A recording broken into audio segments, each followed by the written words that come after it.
Welcome back friends and welcome to Thakar sir classes. जैसा कि दोस्तों आप सभी जानते हैं कि अपना विद्युत मापक यंत्र का चैप्टर समाप्त हो चुका है। इसको हमने 9 क्लास में चैप्टर्स में इस चैप्टर को ख़त्म किया दोस्तों। तो आज हम इस जो आपका चैप्टर है विद्युत मापक यंत्र, इसकी सारी सटीक जानकारी वन लाइनर के माध्यम से जानेंगे, जो कि आपके प्रतियोगी परीक्षाओं हेतु बहुत महत्वपूर्ण है दोस्तों। चाहे तो आप इसे वीडियो में देख सकते हैं या चाहे तो मोबाइल में ईयरफोन लगाकर सुन भी सकते हैं। सारी जानकारी सिर्फ वन लाइनर दोस्तों, ठीक है। तो इसमें जो है आपका जो आपका विद्युत मापक यंत्र चैप्टर है, इसके सारे के सारे जो अपना महत्वपूर्ण जो पार्ट्स हैं हम सभी इसमें देखेंगे दोस्तों, ठीक है। शॉर्ट एंड स्वीट तरीके से देखेंगे दोस्तों अपन, ठीक है। तो देखिए अब हम लोग इसमें जानते हैं विद्युत मापक यंत्र के वन लाइनर क्वेश्चन। तो इसमें देखिए दोस्तों पहला ये है कि किसी विद्युत राशि के मान को मापने वाला यंत्र विद्युत मापक यंत्र कहलाता है, ठीक है दोस्तों। आगे चलते हैं अपन। किसी विद्युत प्रभाव से किसी विद्युत राशि के मापन के लिए यंत्र में जो युक्ति प्रयोग की जाती है उसे सेंसर कहते हैं। क्या बोला दोस्तों, ये किसी विद्युत प्रभाव से वैद्युतिक राशि के मापन के लिए यंत्र में जो युक्ति प्रयोग की जाती है उसे सेंसर कहते हैं, ठीक है दोस्तों। ये आपका ये पहला भी हो गया, ठीक है। ठीक है, ये पहला कंप्लीट, दूसरा भी हो गया। अब तीसरा देखते हैं अपन दोस्तों। इसमें विद्युत मापक यंत्र में मुख्य 2 वर्गों में बांटा गया है। एक है प्राथमिक यंत्र और दूसरा है द्वितीयक यंत्र, ठीक है दोस्तों। तो फिर उसके आगे नेक्स्ट पढ़ते हैं अपन। प्राथमिक यंत्र विद्युत धारा की केवल उपस्थिति को दर्शाता है, जैसे टेंजेंट या गैलोरीमीटर। तो जो ये देखिए दोस्तों, ये जो प्राथमिक यंत्र जो होते हैं, इनका उपयोग जो होता है बेसिकली अपना प्रयोगशालाओं में उपयोग किया जाता है, जहाँ पर या फिर सेकेंडरी के जो इंस्ट्रूमेंट होते हैं उसको स्टैंडर्डाइज करने के लिए उपयोग किया जाता है दोस्तों, ठीक है। तो आपका ये भी पॉइंट कंप्लीट हो गया। इसके आगे देखिए, द्वितीयक यंत्र विद्युत धारा का मान किसी सूचक युक्ति संकेतक के द्वारा पूर्वांकित पैमाने पर दर्शाता है। हमने नेक्स्ट पिछले जो चैप्टर में पढ़ा था अपने इसी चैप्टर में कि द्वितीयक यंत्र होता है, उसमें एक सूचक युक्ति होती है जिसके द्वारा अपन पैमाने पर दर्शाता है कि इस मतलब मीटर के अंदर कितना करंट बह रही है या कि कितना वोल्टेज है, ठीक है। आगे देखते हैं अपन। द्वितीयक यंत्र मुख्यतः 3 प्रकार के होते हैं। तो द्वितीयक में 3 प्रकार के होते हैं। एक होता है इंडिकेटिंग, दूसरा क्या होता है आपका रिकॉर्डिंग, और तीसरा होता है इंटीग्रेटिंग, ठीक है दोस्तों। तो ये आपको यदि इसमें पूछता है कि द्वितीयक जो यंत्र होते हैं वो ये कितने प्रकार के होते हैं, तो ये 3 प्रकार के होते हैं, indicating, integrating and recording type, ठीक है। इसके आगे अपन देखते हैं।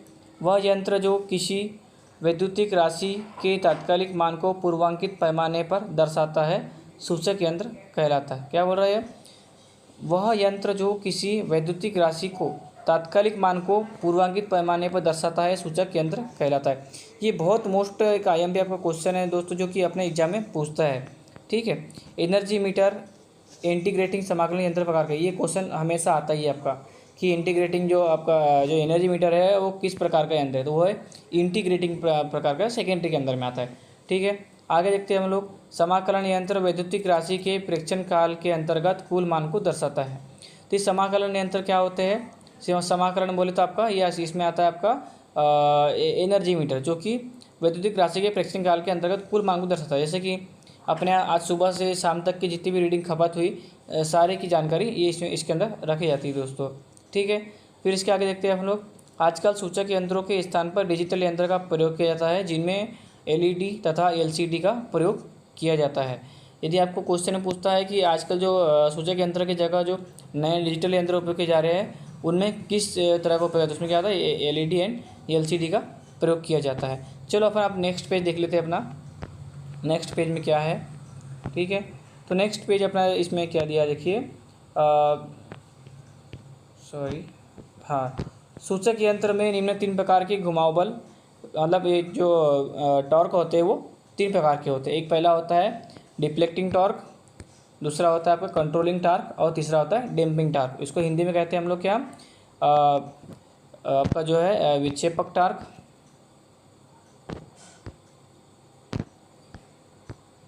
नियंत्रण टॉर्क और तीसरा आपका डैम्पिंग या अवमंदन टॉर्क, ठीक है दोस्तों। अब इसके आगे देखते हैं हम लोग। यंत्र के संकेतक को पैमाने पर गति या विक्षेप कराने वाला घुमावदार विक्षेपक टार्क कहलाता है। इसका मतलब ये है दोस्तों कि जो आपका पॉइंटर है उसको डिफ्लेक्ट कराने के लिए जो टार्क लगता है उसे क्या कहते हैं, उसे कहते हैं विक्षेपक टार्क है, डिफ्लेक्टिंग टार्क कहते हैं। फिर इसके आगे देखिए हम लोग, ये आगे आपका विक्षेपक टार्क। फिर है यंत्र में विक्षेपक टार्क के कारण पैदा हुई गति को नियंत्रण करने वाला घुमाव बल नियंत्रण टार्क। मतलब विक्षेपक डिफ्लेक्टिंग टार्क के कारण जो गति उत्पन्न हुई है उसको नियंत्रित करने के लिए हम जिस टार्क का उपयोग करते हैं उसे क्या कहते हैं अपन, कंट्रोलिंग टार्क। ठीक है मित्रों, अभी आगे देखिए नियंत्रक टार्क विक्षेपक टार्क के विपरीत कार्य करता है, क्योंकि साफ बात है कि जो विक्षेपक टार्क हो तो डिफ्लेक्ट हो गया, लेकिन उसे कंट्रोल करने के लिए अपन नियंत्रण टार्क लगाते हैं, तो साफ बात है कि वह उसके विपरीत कार्य करेगा। तो इसका मुख्य कार्य क्या है, संकेतक के टूटने से बचाना तथा प्रेक्षण के पश्चात शून्य स्थिति पर लाना। ये किसका कार्य है आपका, नियंत्रण टार्क का। कैसे, जैसे आपने विक्षेपण तो कर दिया, वो कहाँ तक जाएगा उसकी कोई सीमा नहीं है, तो उसे कंट्रोल करने के लिए अपन कंट्रोलिंग टार्क लगाते हैं। तो इसका मुख्य काम क्या है कि आपका जो संकेतक है उसे टूटने से बचाना और संकेतक को पुनः अपनी शून्य स्थिति पर लाना। तो इसमें क्या लगाते हैं अपन, कंट्रोल स्प्रिंग कंट्रोल का उपयोग करते हैं। ठीक है दोस्तों, आगे देखिए यंत्र में नियंत्रक टार्क पैदा करने के लिए दो प्रकार की प्रणालियाँ अपनाई जाती है। पहली होती है आपकी स्प्रिंग कंट्रोल और दूसरा गुरुत्वीय कंट्रोल। तो स्प्रिंग कंट्रोल आपको बताया मैंने, और एक गुरुत्वाकर्षण गुरुत्वीय नियंत्रण होता है। इसमें क्या होता है, आपका जो इंस्ट्रूमेंट होता है उसको आपका बिल्कुल लंबवत रखना पड़ता है दोस्तों, क्षैतिज अवस्था में रखना पड़ता है उसको। ठीक है, उसको आप आड़ा तिरछा कैसा उपयोग नहीं कर सकते, उसमें क्या होगा आपको रीडिंग लेने में एरर आएगा, क्योंकि वो गुरुत्व के सिद्धांत पर काम करता है। आगे देखिए आपका नियंत्रक प्रणाली में स्प्रिंग फास्फर ब्रांज धातु का बना होता है।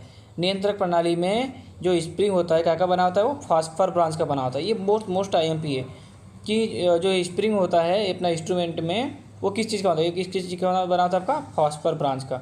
इसको आप हमेशा याद रखें दोस्तों। फिर देखिए जिस यंत्र में गुरुत्वीय नियंत्रक प्रणाली प्रयोग की जाती है उस यंत्र को सदैव ऊर्ध्वाधर स्थिति में रखकर प्रयोग किया जाता है। ये आपको अभी बताया मैंने, ये जो पॉइंट है आपका, ये गुरुत्वीय त्वरण जो है, गुरुत्वीय नियंत्रण जो है, इसे हमेशा ऊर्ध्वाधर स्थिति में रखकर ही इसका उपयोग किया जाता है।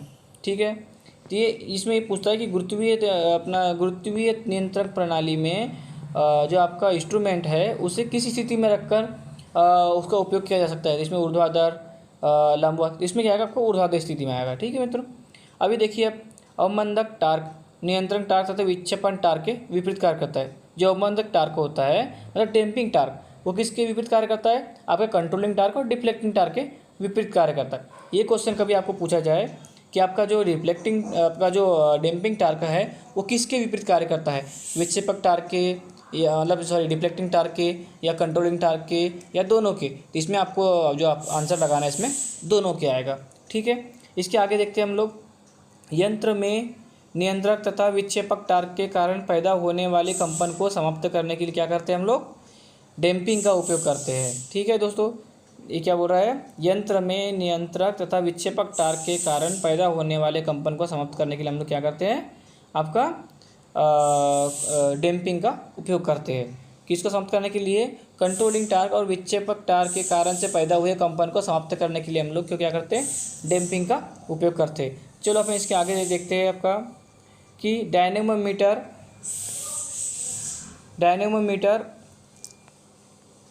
क्या बोल रहा है दोस्तों इसमें, एक मिनट थोड़ा सा इसे इनलाज कर ले। हाँ देखिए, डायनेमोमीटर वाट मीटर में दो प्रकार की कॉइल प्रयोग की जाती है। एक होती है करंट कॉइल, दूसरी होती है प्रेशर कॉइल। तो प्रेशर कॉइल को हम लोग क्या बोलते हैं, वोल्टेज कॉइल भी बोलते हैं या दाब कुंडली बोलते हैं। ठीक है, ये तो डायनेमोमीटर में वाट मीटर में दो प्रकार की कुंडली उपयोग की जाती है, करंट कॉइल और प्रेशर कॉइल। ठीक है, तो जो करंट कॉइल होती है आपकी लोड के सीरीज में लगाई जाती है, और ये जो आपकी प्रेशर कॉइल होती है वो लोड के समानांतर में लगाई जाती है। और इसमें एक चीज़ ये, चलो आगे वही जो मैं बताना चाह रहा था वही आपके नेक्स्ट है। करंट कॉइल मोटे तार तथा कम लपेट की बनाई जाती है। इसका प्रतिरोध कम रखा जाता है क्योंकि इसे लोड के श्रेणी क्रम में संयोजित किया जाता है। देखिए आपको जो टॉपिक बताया ये आपको आगे में मिल गया। प्रेशर कॉइल को पतले तार तथा अधिक लपेट की बनाई जाती है तथा इसका प्रतिरोध उच्च रखा जाता है क्योंकि इसे स्रोत तथा लोड के समानांतर में प्रयोग किया था। ये बहुत मोस्ट IMP एक क्वेश्चन है कि प्रेशर कॉइल जो होती है वो हमेशा समानांतर क्रम में, लोड के समानांतर क्रम में लगाई जाती है, और जो करंट कॉइल होती है वो लोड के श्रेणी क्रम में लगाई जाती है। तथा आपकी जो करंट कॉइल है उसका प्रतिरोध कम होता है और प्रेशर कॉइल का प्रतिरोध ज़्यादा होता है। ठीक है दोस्तों, ये हमेशा आपको याद रखना है। तो आपको जो करंट कॉइल होती है वो कम कम टर्न मोटे तार की और कम प्रतिरोध की होती है, और आपकी जो प्रेशर कॉइल होती है पतले तार, अधिक टर्न तथा उच्च प्रतिरोध की होती है, और वह समांतर क्रम में उपयोग की जाती है। इसके आगे हम लोग देखते हैं, करंट कॉइल को स्थिर कॉइल भी कहते हैं क्योंकि यह यंत्र में स्थिर रहती है। देखिए ये क्या बोल रहा है, करंट कॉइल को स्थिर कॉइल भी कहते हैं क्योंकि यह यंत्र में स्थिर रहती है। ये बहुत अच्छा, बहुत ऐसा अच्छा क्वेश्चन दोस्तों ये मिलता नहीं है कि कौन सी कॉइल को हम लोग स्थिर कॉइल कहते हैं, किसे कहते हैं हम लोग, करंट कॉइल को। ये बहुत अच्छा आपका एक टॉपिक निकल गया यहाँ से, जो कि बुक्स में बहुत कम दिया रहता है कि स्थिर कॉइल किसे कहा जाता है, करंट कॉइल या प्रेशर कॉइल। तो इसमें आपका ऑप्शन हो जाएगा करंट कॉइल।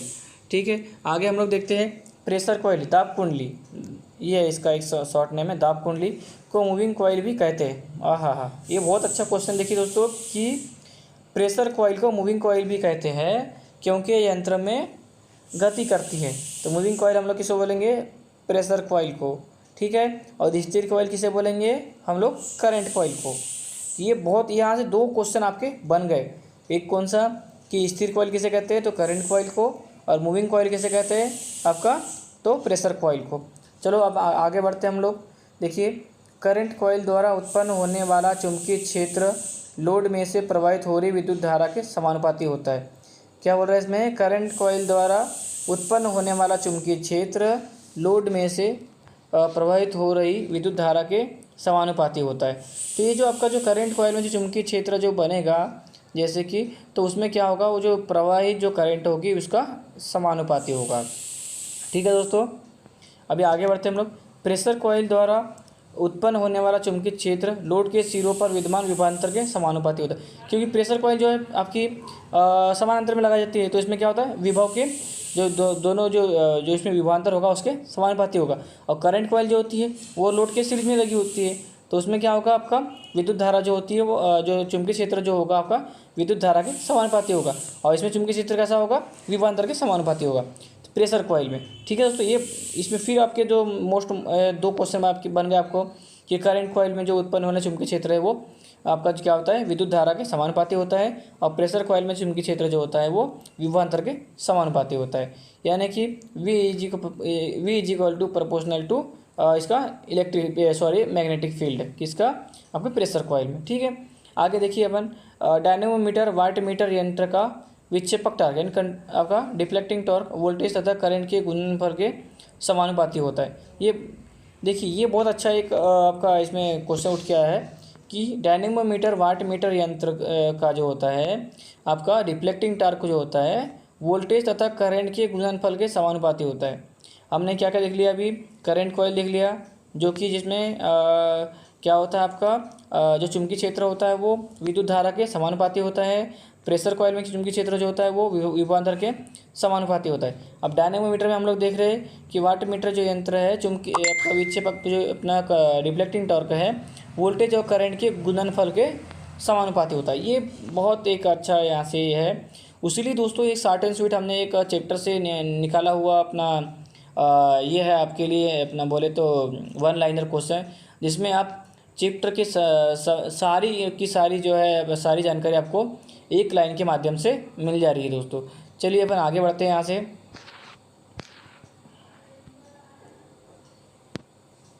इसमें दिया है गुरुत्वीय नियंत्रण प्रणाली पर आधारित यंत्र का पैमाना पूर्णतः अनुपातिक नहीं होता है। ये गुरुत्वीय नियंत्रण प्रणाली मतलब आपका जो सेकंड वाला जो आपका ये था क्या बोलते हैं यंत्र, जिसे अपन सिर्फ ऊर्ध्वाधर स्थिति में ही मतलब रखा के यूज़ करते हैं। तो जब अपन गुरुत्वीय नियंत्रण प्रणाली पर आधारित पैमाना क्या होता है, उसका जो पैमाना होता है वो पूर्णतः अनुपातिक नहीं होता है। ये क्वेश्चन एक उठ सकता है ऐसे कि गुरुत्वीय नियंत्रण प्रणाली द्वारा आधारित यंत्र में का जो पैमाना होता है वो कैसा होता है, अनुपातिक होता है या नहीं होता है। तो उसमें क्या आएगा आपका, अनुपातिक नहीं होता है। ठीक है दोस्तों, अब आगे देखते हैं हम लोग। किसी क्षेत्र में अवमंदक टार्क पैदा करने के लिए मुख्य निम्न 3 प्रणालियाँ प्रयोग की जाती है। एक होती है एयर डैम्पिंग, उसको बोलते हैं फ्रिक्शन डैम्पिंग। दूसरी होती है एडी करंट डैम्पिंग, और आपकी फिर होती है आपकी फ्लूइड फ्रिक्शन डैम्पिंग। इसे हिंदी में बोलते हैं वायु घर्षण अवमंदन प्रणाली, एडी करंट अवमंदन प्रणाली एंड द्रव घर्षण अवमंदन प्रणाली। तो ये डैम्पिंग की आपकी मुख्य तीन जो है प्रणालियाँ है। ठीक है दोस्तों, अभी आगे देखते हैं अपन। एडी करंट अवमंदक प्रणाली का प्रयोग जो होता है मूविंग कॉइल यंत्र में तथा वायु घर्षण अवमंदन प्रणाली का उपयोग मूविंग आयरन यंत्र में किया जाता है। ये यहाँ से बहुत अच्छा आपके लिए एक दो क्वेश्चन बन रहे हैं एक ही के अंदर कि ईडी करंट जो प्रणाली होता है इसका उपयोग किस में करते हैं। तो जो ईडी करंट का जो उपयोग होता है मूविंग कॉइल में होता है।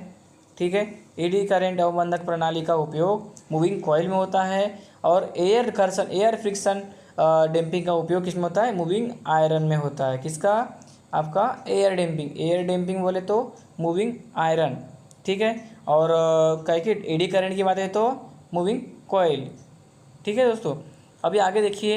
एडी करंट अवमंदक प्रणाली में यंत्र के धुरे के साथ एल्यूमिनियम तथा तांबे से बनी एक गोल चक्ति का प्रयोग किया जाता है। क्या हो रहा है इसमें, एडी करंट अवमंदक प्रणाली में यंत्र के धुरे के साथ एक एल्यूमिनियम तथा तांबे से बनी एक गोल चक्ति का प्रयोग किया जाता है जिसे अपन डिस्क भी बोलते हैं। फिर क्या बोल रहा है अपन देखिए अगला जो टॉपिक अपना, स्थिर चुंबक चल कुंडल यानी कि परमानेंट मैग्नेट मूविंग कॉइल मापी यंत्र विद्युत चुंबकीय खिंचाव के सिद्धांत पर कार्य करता है। क्या करता है ये आपका जो स्थिर चुंबक यानी परमानेंट मैग्नेट मूविंग कॉइल मापी यंत्र विद्युत चुंबकीय क्षेत्र के खिंचाव पर कार्य करता है, यानी कि इलेक्ट्रो जो मैग्नेटिक इंडक्शन के सिद्धांत पर कार्य करता है। कौन सा आपका, परमानेंट मैग्नेट मूविंग कॉइल। ठीक है दोस्तों, आपको यदि इसमें क्वेश्चन में एग्जाम में कभी आ गया कि परमानेंट मैग्नेट मूविंग कॉइल जो होता है किसके सिद्धांत पर कार्य करता है, तो वो करता है विद्युत चुंबकीय प्रेरण या विद्युत चुंबकीय खिंचाव के सिद्धांत पर कार्य करता है। परमानेंट मैग्नेट मूविंग कॉइल यंत्र केवल डीसी पर कार्य करता है, ये तो आप सभी जानते हैं। और मैंने जो पिछले चैप्टर्स करा है 9 क्लासेज जो मेरी हुई है उसमें इस चैप्टर की सारी जानकारी एकदम बिल्कुल डिटेल में पढ़ाई गई दोस्तों। आप इसे वन लाइनर में तो आपको सिर्फ वन लाइनर ही बताया जाएगा, लेकिन आपको इसकी सारी एक ही डिटेल की कौन सा उपयोग यंत्र का उपयोग कहाँ किया जाता है, क्यों किया जाता है, वो यंत्र कैसे बना है, कैसे उपयोग किया जाता है, ये सारी चीज़ें आपको इसके में जो पिछले चैप्टर्स है पिछले जो क्लासेस है उसमें आप देख सकते हैं।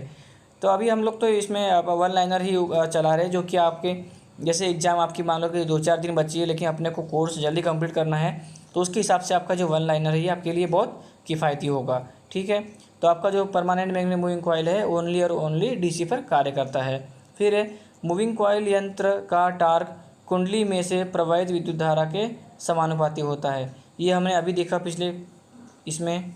फिर मूविंग कॉइल यंत्र में नियंत्रण टार्क पैदा करने के लिए स्प्रिंग प्रणाली तथा अवमंदन टार्क करने के लिए ये आपका एडी करंट का उपयोग करते हैं। जो मूविंग कॉइल यंत्र होता है इसमें एडी करंट का उपयोग करते हैं और क्या करते हैं, स्प्रिंग प्रणाली कंट्रोलिंग के लिए स्प्रिंग और एडी करंट आपके लिए डैम्पिंग के लिए। ठीक है, और क्या बोल रहा है इसमें, मूविंग कॉइल यंत्र का पैमाना अनुपातिक होता है। किसका होता है, मूविंग कॉइल यंत्र का पैमाना अनुपातिक होता है। ये आप इसे रट लो कि मूविंग कॉइल यंत्र का पैमाना कैसा होता है, अनुपातिक होता है। और एक ये दिया है कि गुरुत्वीय नियंत्रक प्रणाली का आधारित यंत्र का पैमाना कैसा होता है, तो वो अनुपातिक नहीं होता है। ठीक है, तो ये आपको ध्यान देना है। चलिए हम नेक्स्ट अपने पेज की ओर बढ़ते हैं। इसमें जानते हैं हम लोग क्या है इसमें, चल लो मापी मूविंग आयरन यंत्र आकर्षण तथा प्रत्याकर्षण के सिद्धांत पर कार्य करता है। ये बहुत अच्छा टॉपिक है कि आपका जो मूविंग आयरन यंत्र है वो किस सिद्धांत पर कार्य करता है। तो मूविंग आयरन जो सिद्धांत जो आपका यंत्र होता है वो आकर्षण और प्रत्याकर्षण यानी कि आपका अट्रैक्शन एंड रिपल्सन के सिद्धांत पर कार्य करता है।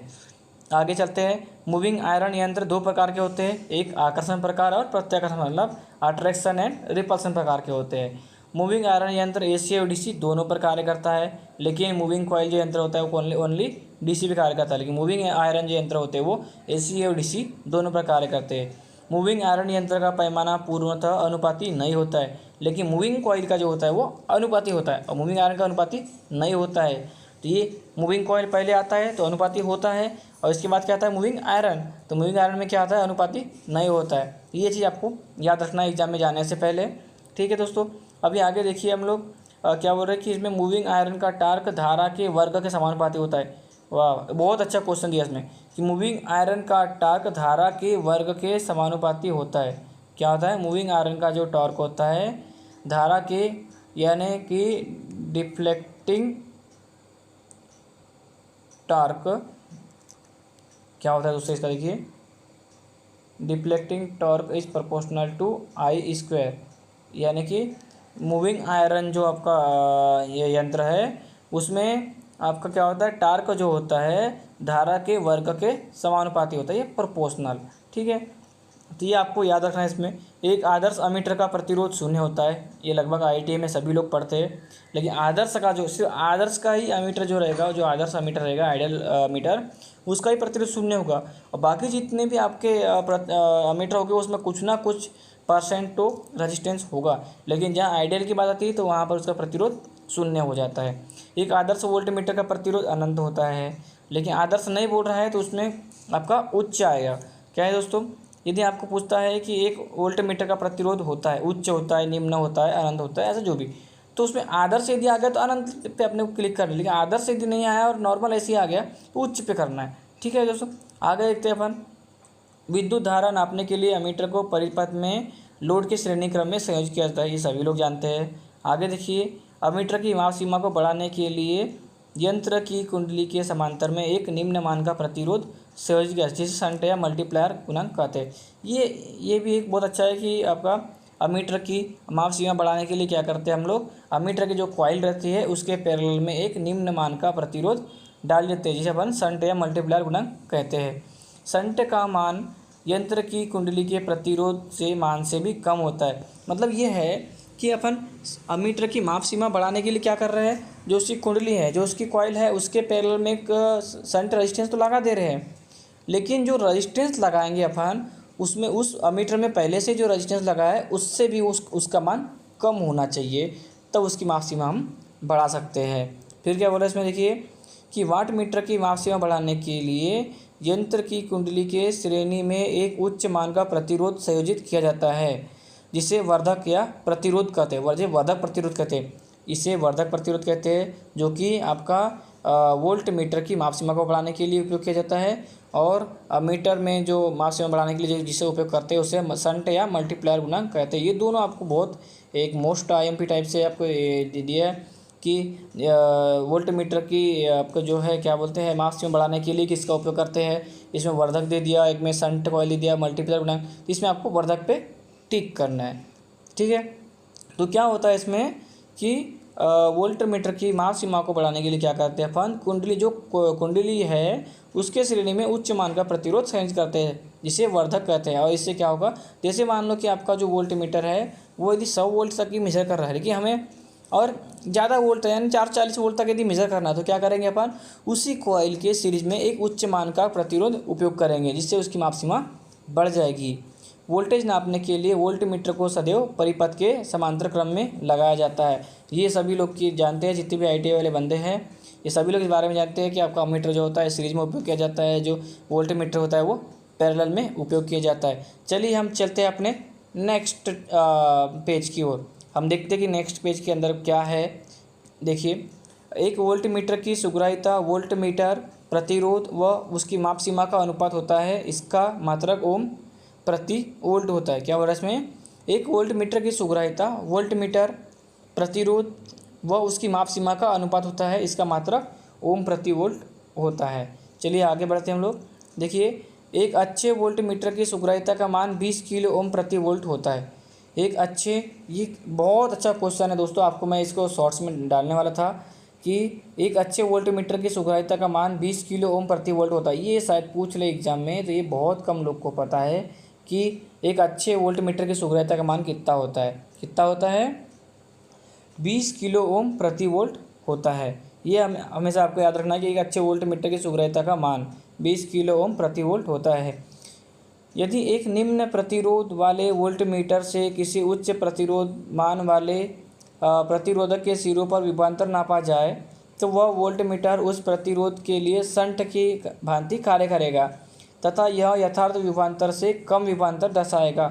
इस प्रभाव को लोडिंग प्रभाव या भारण प्रभाव कहते हैं। क्या बोल रहा है, देखिए दोस्तों, इसमें यदि एक निम्न प्रतिरोध वाले वोल्ट मीटर से किसी उच्च प्रतिरोध मान वाले प्रतिरोधक के सिरों पर विभवांतर नापा जाए, तो वोल्ट मीटर उस प्रतिरोध के लिए शंट की भांति कार्य करेगा। और यह यथार्थ विभवांतर से कम विभवांतर दर्शाएगा, यानी कि उसमें जितना वोल्टेज है उससे कम दर्शाएगा, क्योंकि उसके लिए शंट की भांति काम कर रहा है।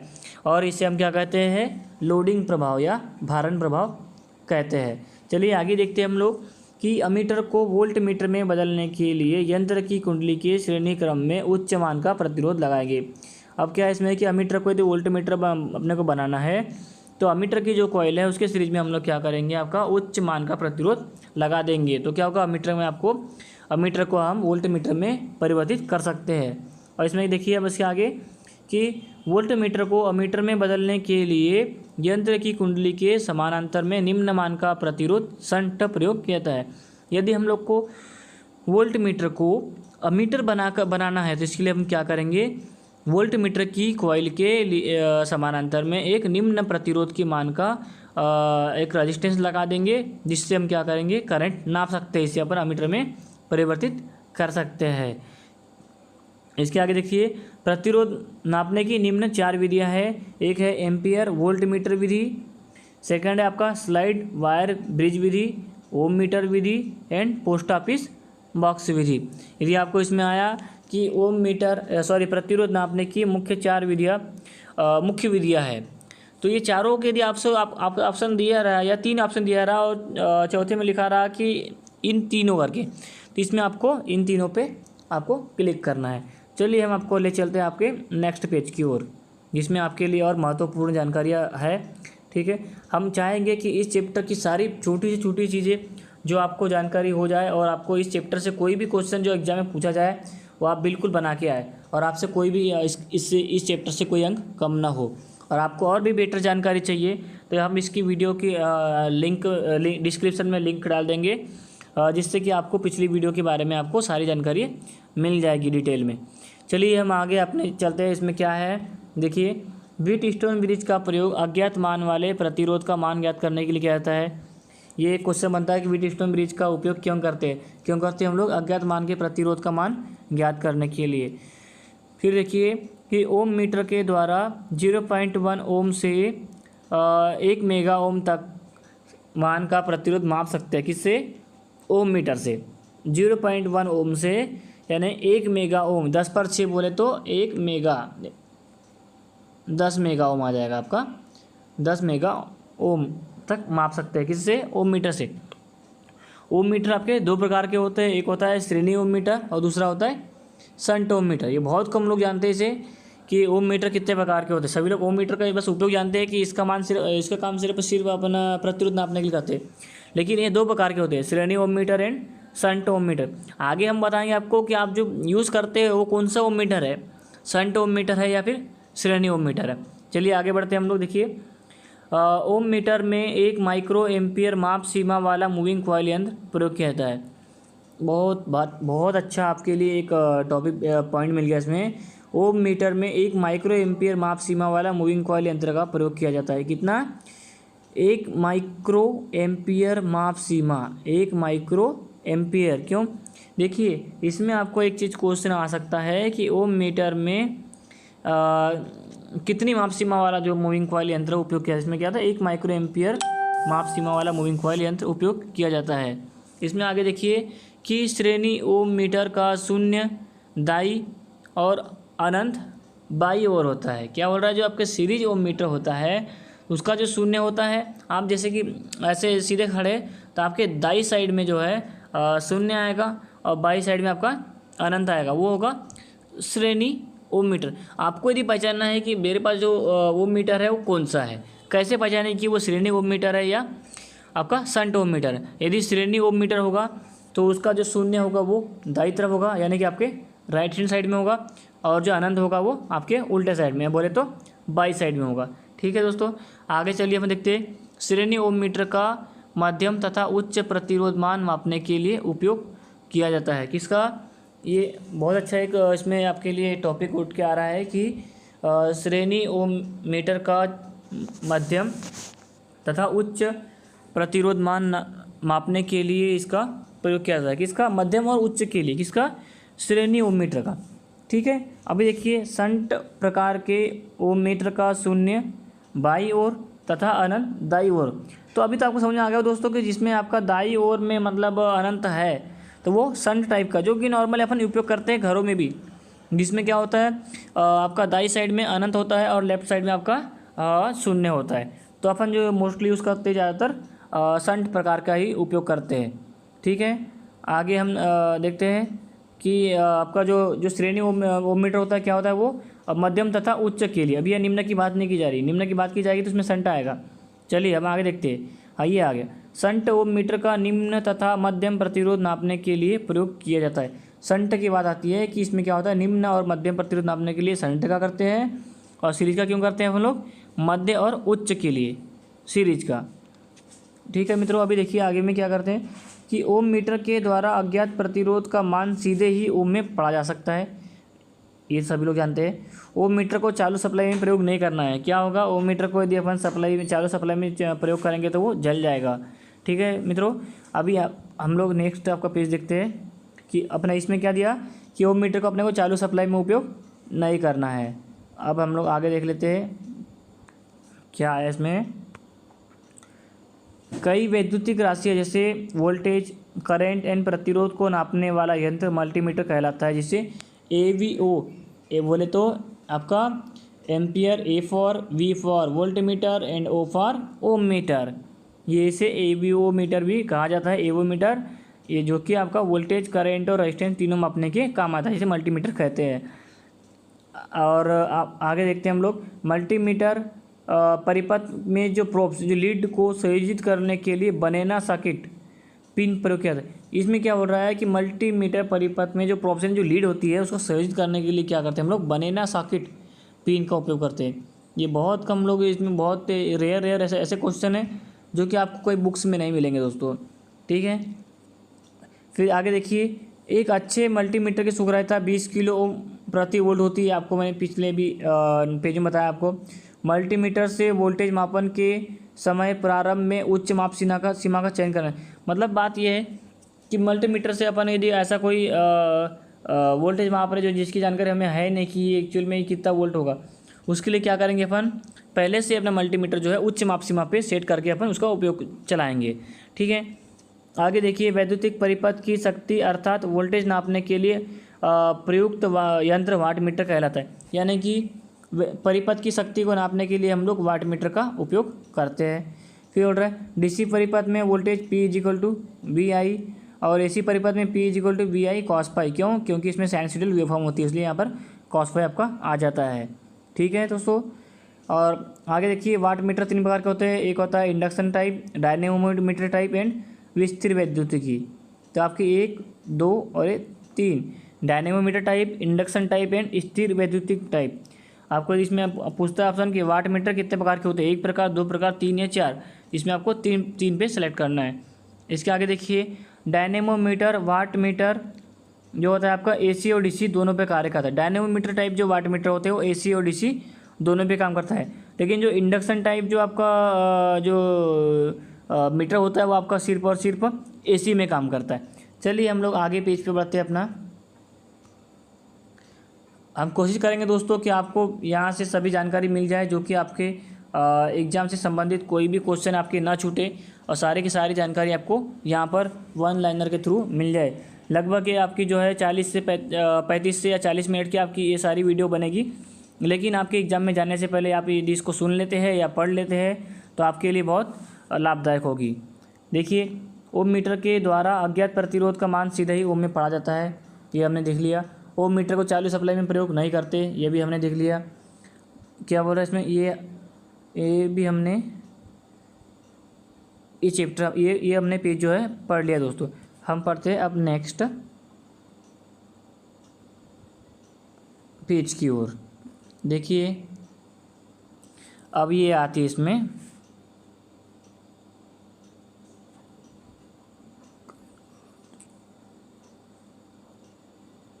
ये पेज भी हमने पढ़ लिया दोस्तों। हाँ, ये आ गया आपका नेक्स्ट पेज। इसमें हम लोग देखते हैं कि ऊर्जा मीटर कौन से प्रकार का होता है, इंटीग्रेटेड प्रकार का होता है, ये भी देख लिया हमने। किसी वैद्युतिक परिपथ में विद्युत शक्ति की खपत नापने वाला यंत्र वो एनर्जी मीटर होता है। एनर्जी मीटर जो होता है किलोवाट घंटा में विद्युत शक्ति का खपत नापता है, किसमें kWh में नापता है। स्थिर विद्युत प्रकार का वाट मीटर केवल डीसी पर कार्य करता है। किसका? स्थिर विद्युत प्रकार का जो आपका वाट मीटर होता है केवल डीसी पे काम कार्य करता है। आपके जो वाट मीटर होते हैं 3 प्रकार के होते हैं। एक होता है इंडक्शन टाइप जो कि सिर्फ एसी पे काम करता है, दूसरा होता है स्थिर विद्युत टाइप जो कि सिर्फ डीसी पे काम करता है, और एक होता है आपका डायनेमोमीटर टाइप जो एसी और डीसी दोनों पे कार्य करता है। इसके आगे देखिए फेरेंटी एम्पियर घंटा मापी यंत्र तथा इलियन थॉमस वाट घंटा मीटर का प्रयोग डीसी परिपथ की ऊर्जा मापने हेतु किया जाता है तथा यह दोनों प्रकार के यंत्र डीसी मोटर के सिद्धांत पर कार्य करते हैं। आगे देखिए इंडक्शन एनर्जी मीटर का प्रयोग एसी परिपथ में ऊर्जा मापन हेतु किया जाता है, ये भी ठीक है।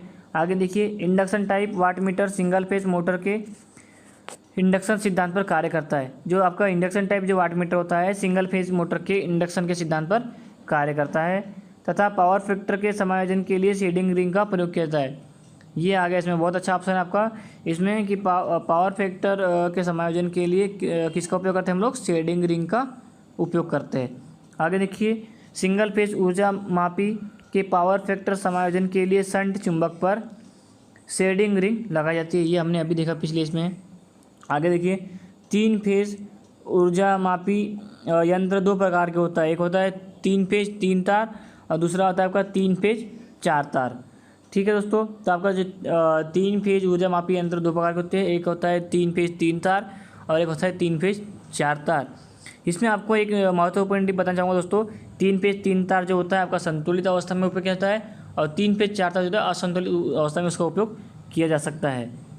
ठीक है दोस्तों, ये नेक्स्ट आपका देखिए, ये नेक्स्ट आपका पेज है इसमें कि पावर फैक्टर का मान इकाई होने पर लोड करंट वोल्टेज के इन पेज में रहती है और यंत्र का संकेतक इकाई दर्शाता है। क्या बोल रहा है इसमें? बहुत अच्छा एक क्वेश्चन है जो कि आपका 1 मार्क यहाँ से कंप्लीट कि पावर फैक्टर का मान इकाई होने पर, पावर फैक्टर का जो मान है यदि इकाई होगा तो लोड करंट क्या होगा? वोल्टेज के इन फेज में रहती है और इसमें यंत्र का संकेतक इकाई यानी 1.0 दर्शाएगा। ठीक है दोस्तों, यदि आपका पावर फैक्टर इकाई है तो आपकी जो लोड करंट होगी वो वोल्टेज के इन फेज में होगी। अर्थ का प्रतिरोध नापने वाला यंत्र मेगर अथवा इंसुलेशन टेस्टर या अर्थ प्रतिरोध नापता है। आपका जो मेगर होता है वो क्या क्या नापता है? इंसुलेशन टेस्टर होता है, यह अर्थ प्रतिरोध नापता है। मेगर में 500 वोल्ट अथवा 5000 वोल्ट डीसी पैदा करने वाला जनरेटर प्रयुक्त किया जाता है। कितना का? 500 वोल्ट अथवा 5000 वोल्ट डीसी पैदा करने वाला जनरेटर हम लोग इसमें उपयोग करते हैं। मेगर के द्वारा 1 लाख मेगा ओम तक का प्रतिरोध नापा जा सकता है। मेगर के द्वारा जो होता है आपका 1 लाख मेगा ओम तक का प्रतिरोध नापा जा सकता है। ये एक आपका एक क्वेश्चन यहाँ से बनता है आपका कि मेगर जो है आप कितने जो डीसी पैदा करता है 500 से 5000 वोल्ट डीसी पैदा करने वाला जनरेटर प्रयोग किया जाता है और इसमें 1 लाख मेगा ओम तक का प्रतिरोध नापा जा सकता है। और मेगर के हैंडल को 160 आरपीएम पर घुमाना चाहिए। ये आपका बहुत ही आईएमपी क्वेश्चन बनता है कि मेगर के हैंडल को कितने आरपीएम पर घुमाना चाहिए, तो इसमें आता है आपका 160 आरपीएम, जो कि बहुत ही महत्वपूर्ण क्वेश्चन है। और हमने भी इसके पहले जो एग्जामें दी है आपकी कंपटीशन एग्जाम, उसमें ये क्वेश्चन बहुत बार पूछा गया और रिपीटेड क्वेश्चन है और ये मोस्ट आईएमपी क्वेश्चन है आपका, जिसके लिए हमें आपको इसे रट लेना है कि मेगर के हैंडल को कितने आरपीएम पर घुमाया जाता है। ये जो रहता है आपका 160 आरपीएम पर घुमाया जाता है, अन्यथा मेगर की सुई कंपन करेगी तथा पाठ्यांक करने में त्रुटि आएगी। क्या होगा? यदि अपन 160 आरपीएम मैनेज नहीं कर पाते हैं तो मेगर की जो सुई होती है वो कंपन करेगी और पाठ्यांक हमें बराबर नहीं मिल पाएगा। आगे देखिए हार्ट वायर यंत्र का उपयोग एसी तथा डीसी यंत्र मापने के लिए किया जाता है। किसका? हार्ट वायर यंत्र का उपयोग एसी तथा डीसी धारा मापने के लिए किया जाता है। किसका?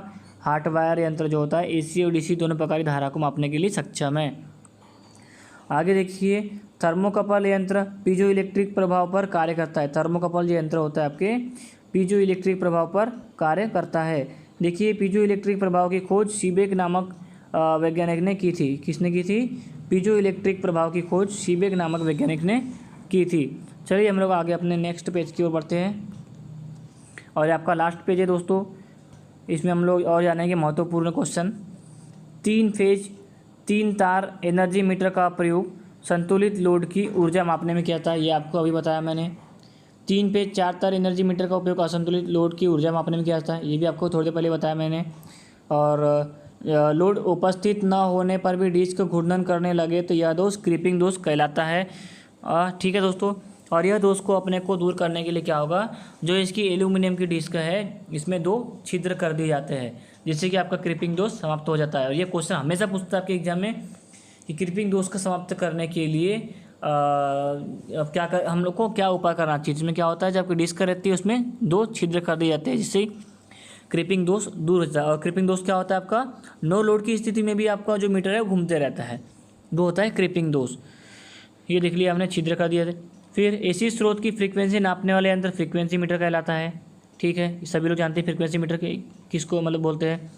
फिर पावर फैक्टर मीटर के द्वारा एसी परिपथ में पावर फैक्टर धारा तथा वोल्टेज के मध्य अंतर की गणना की जाती है। पावर फैक्टर के द्वारा क्या करते हैं अपन, एसी परिपथ में पावर फैक्टर की गणना करते हैं, जो कि आपका वोल्टेज और करंट के मध्य का अंतर होता है।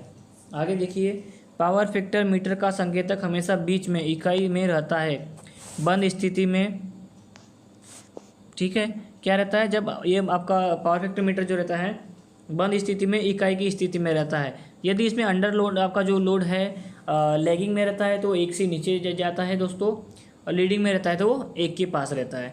ठीक है दोस्तों, आगे देखिए आपका कि पावर फैक्टर मीटर का संकेतक जब आगे की ओर गति करता है तब लीडिंग पावर फैक्टर, और पीछे की ओर बाई ओर यदि करता है तो लैगिंग पावर फैक्टर कहलाता है। तो यहाँ पर आपके सभी महत्वपूर्ण वन लाइनर जो क्वेश्चन होते हैं आपके विद्युत मापक यंत्र से संबंधित सारे क्वेश्चन आपको करा दिए गए हैं। आप चाहे तो इसी वीडियो की तरह देख सकते हैं या फिर डाउनलोड करके ऑडियो की तरह सुन सकते हैं दोस्तों। ठीक है, तो ये आपके विद्युत मापक यंत्र की सभी जो वन लाइनर क्वेश्चन है, जो सारे एक एक चीज़ें जो आपको इसमें बताई गई है, आप इसे बिल्कुल ज़रूर देखिए एक बार, और एग्ज़ाम में जाने से पहले तो अवश्य देखिए। ठीक है दोस्तों, और आप ऐसी और इसी तरह की जानकारी पाने के लिए हमारे चैनल को लाइक करें, शेयर करें एंड सब्सक्राइब करें। ठीक है दोस्तों, धन्यवाद आपका।